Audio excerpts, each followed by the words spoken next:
ऐकून घ्या ना का जरा थांबा ना. मला एक कळत नाही बीडकरांनो, ह्याच्या आधी कुणी लक्ष दिलं नाही.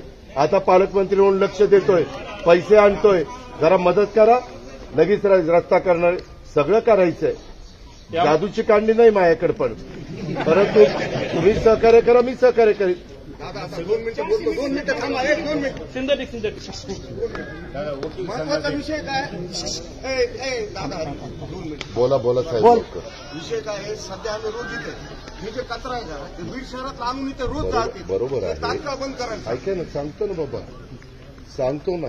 चीफ ऑफिसर आत्ताच जरा इथे येतात, जरा बाजूला.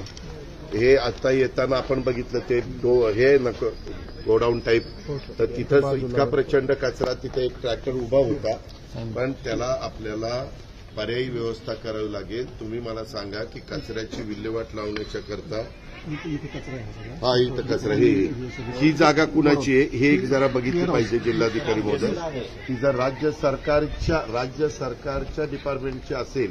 तुम्ही आलात म्हणून होप्स वाढले. बरोबर आहे, करू ना.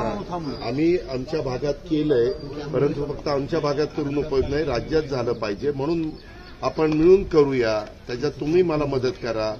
त्याच्यामध्ये काही ठिकाणी मला वाईटपणा घ्यावा लागेल, काही ठिकाणी अतिक्रमणं काढावी लागतील. त्या अतिक्रमणाची आपल्याला काहीतरी त्यांना पर्यायी व्यवस्था पण करावी लागेल. त्यांनाही वाऱ्यावर सोडून चालणार नाही. असं काही करू. दादा फक्त एक रिक्वेस्ट आहे. सकाळी तर आमच्या माई बहिणी 5 वाजता 4 वाजता प्रॅक्टिसला येतात आणि संध्याकाळी 8 ते 9 वाजेपर्यंत प्रॅक्टिसमध्ये असतात. कर्मचारी वर्ग इथं हजर असते. पण एक रिक्वेस्ट आहे की सीसीटीव्ही कॅमेरा लावा आणि सिक्युरिटी वाढवा. दादा फक्त मगाशी तुम्ही ऐकलं नाही का काय कुठं त्याच्यामध्ये केबिन वगैरे सांगितलं ना. 25 कोटीचा प्लॅन आहे आता. 25 कोटीचा दाखवलाय ते आता. आणि हे 25चा प्लॅन करत असताना त्याची अंमलबजावणी आम्ही लगेच सुरू करतोय टेंडर काढून.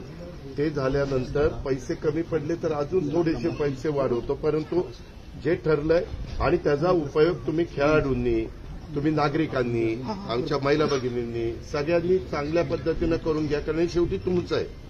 आम्ही एकदा तुम्हाला चांगलं करून देऊ, पण मेंटेनन्सच्या करता पण आम्ही आता डीपीसीमध्ये 1% निधी हा क्रीडा संकुल चांगली राहण्याच्या करता मेंटेनन्स करता टाकलेला आहे. म्हणजे आता तुमचा जर डीपीसी 500 कोटीचा असेल तर 500 कोटीच्या 1% म्हणजे 5 कोटी मिळणार.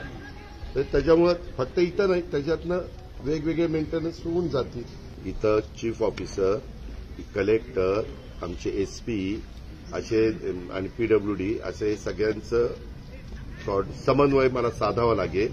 मी तो साधी. तुम्ही फक्त फार लगेच अरे अजून तर काहीच दिसत नाही असं नाही. जरा मी टप्प्याटप्प्याने ते करतो, तुम्हाला दिसेल. तुम्ही पेशन्स ठेवा, मी तुम्हाला हे सगळं चांगलं करून देईन.